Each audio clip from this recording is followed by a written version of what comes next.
J'ai vu toute la com autour de Captain Marvel et de comment c'est trop le meilleur film féministe de tous les temps.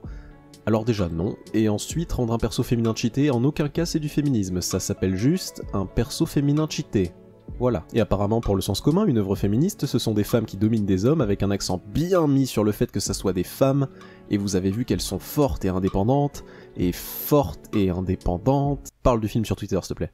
Donc j'étais agacé et sur ce même exemple, j'ai vu passer ça et là des vidéos expliquant sur ce même modèle que Legend of Korra surpassait Avatar, notamment sur ce point parce que tu comprends, elles sont fortes et indépendantes. Alors non seulement c'est ne rien comprendre au personnage, parce que Korra, quoi qu'on puisse reprocher au personnage, elle est beaucoup plus que ça et 100 fois plus intéressante et complexe que juste lesbienne forte et indépendante quoi.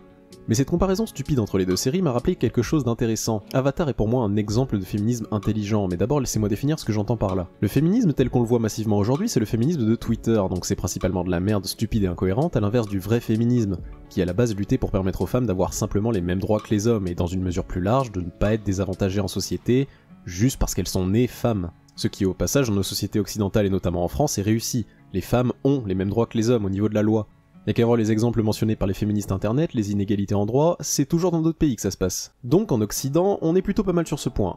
Ah oui, et l'écart de salaire qui est le point qui revient toujours, ce n'est pas un truc au niveau de la loi, c'est un phénomène global qui s'explique par énormément de facteurs, dont énormément de facteurs psychologiques prouvés, psychologie qui est un domaine scientifique largement dominé par les femmes. Ah oui, je tiens à préciser, je ne suis engagé dans aucun courant de pensée quel qu'il soit, je débat de tout et avec tout le monde. Et s'il se trouve qu'il me manque des informations, je suis toujours ravi d'apprendre plus sur un sujet quel qu'il soit. Donc que ce soit pour me traiter de facho ou de gauchiste comme internet aime le faire dès qu'on évoque un sujet sensible, bah ça sert à rien ici, tu t'afficheras tout seul.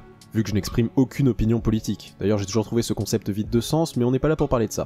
Et donc tout ça pour en venir au point principal, après le combat pour les droits, le but du féminisme était le combat des mentalités, ce que Legend of Korra essaye de faire et que le dernier maître de l'air fait très bien. Et pourquoi il le fait très bien? Parce que c'est imperceptible, tu retrouves de tout, des femmes en position de pouvoir, des femmes guerrières respectées, des gardes de prison qui ont naturellement des femmes dans leur rang par exemple, ce qui dans la vraie vie est très rare. Et vous savez quel est le truc qui rend tout ça excellent? À aucun moment l'action ne s'arrête pour te dire « Eh t'as vu, il y a une femme forte et indépendante. T'as vu? T'as vu ou pas ?» Et si ce show était sorti aujourd'hui, mais ils auraient pu en faire des caisses avec tout ça. Je veux dire, on a un des meilleurs personnages de la série qui est une fille aveugle appelée Toph. Toph. My name's Toph, because it sounds like tough. Je veux dire, tu peux pas faire plus évident là. Niveau féminisme et inclusion, ils auraient pu baser l'entièreté de leur com dessus et ça serait passé sans problème. Et ils ne l'ont pas fait, parce qu'à l'époque, ce genre de choses ne faisait pas autant de bruit qu'à l'époque de Korra. Les personnages féminins récurrents d'Avatar sont tous bien écrits, tous intéressants et profondément humains, et en aucun cas l'accent n'est mis sur le fait que ce soit des femmes, ce que le féminisme moderne tend à faire avec les personnages féminins actuels.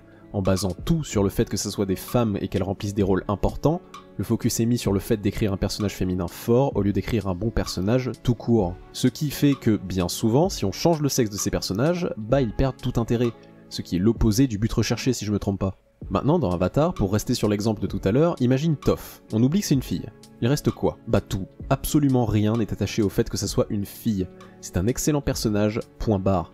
Personnage qui, en plus d'être handicapé, reste au-dessus du lot, tout en étant de temps en temps désavantagé à cause de ce handicap. On a donc la vision, MDR, d'un personnage féminin fort, puissant, de famille royale, c'est-à-dire techniquement une princesse, c'est d'ailleurs un des seuls personnages à avoir un nom de famille dans toute la série, aveugle, mais qui se sert de ses capacités pour surpasser et dominer des valides physiquement bien plus puissants qu'elle, tout en ayant conscience de son handicap et des limitations qui en découlent, tout en faisant de l'humour dessus sans être apitoyant. Et après on vient me dire qu'Avatar est un dessin animé principalement basé sur l'humour enfantin et que c'est pour ça que les gens n'ont pas aimé le film. Ouais... Et là je ne parle que d'un seul personnage. Et on va continuer un peu, un des meilleurs exemples repris par tout le monde, et à raison, les Kyoshi. Je crois que là, niveau féminisme dans l'animation, on est sur du très haut niveau. C'est une des seules fois où pour le coup le fait que ça soit des femmes guerrières est mis en avant. J'aurais aussi pu citer Pacu et Katara, mais c'est plus vraiment intéressant d'en parler, le message est évident pour le coup. Les guerrières Kyoshi donc, pour en revenir à elles, sont un exemple dans le sens où certes le fait que ce soit des femmes est mis en avant, notamment par Sokka avec sa remarque de toute beauté les comparant à des danseuses, non seulement il se fait rétamer en règle, mais, et c'est le plus brillant, il se fait inclure et noue une relation avec Suki qui est celle lui ayant filé une raclée au préalable. Et ce n'est pas comme si elle devenait juste une love interest, non, elle continue d'être une guerrière et en aucun cas elle ne devient dépendante de Sokka. Vous me parlez donc de personnages féminins guerriers dans une série d'animation qui ne renient pas leur féminité et qui sont respectés à travers tout le pays, tout en cassant les idées reçues des beaufs de base de manière bienveillante, sans développer une haine contre les hommes, tout en pouvant tomber amoureuses sans devenir des nunuches de base. D'accord, et c'est en 2007. Ah bah ok. C'est-à-dire qu'on a un show qui ne renie pas les différences hommes-femmes mais les utilise de façon intelligente pour montrer que les différences inhérentes au sexe sont une force permettant à tout le monde de vivre en paix en faisant ce qu'il veut. C'est un cartoon, vous dites? Pour les enfants, vous dites? Oui. Et je n'ai fait que survoler le sujet. Dans cet animé, tout est bien pensé et bien écrit, aucun personnage n'est en reste dans la progression. Que ce soit Aang, Sokka, Katara, Zuko, Azula, Ozai, Hiro, Suki, Ty Lee, Mai, les Kyoshi, et j'en passe, tous sont traités différemment et de manière intelligente. Ce sont des bons personnages, point barre, quel que soit leur sexe. Et c'est peut-être ça, au fond, qu'on devrait privilégier.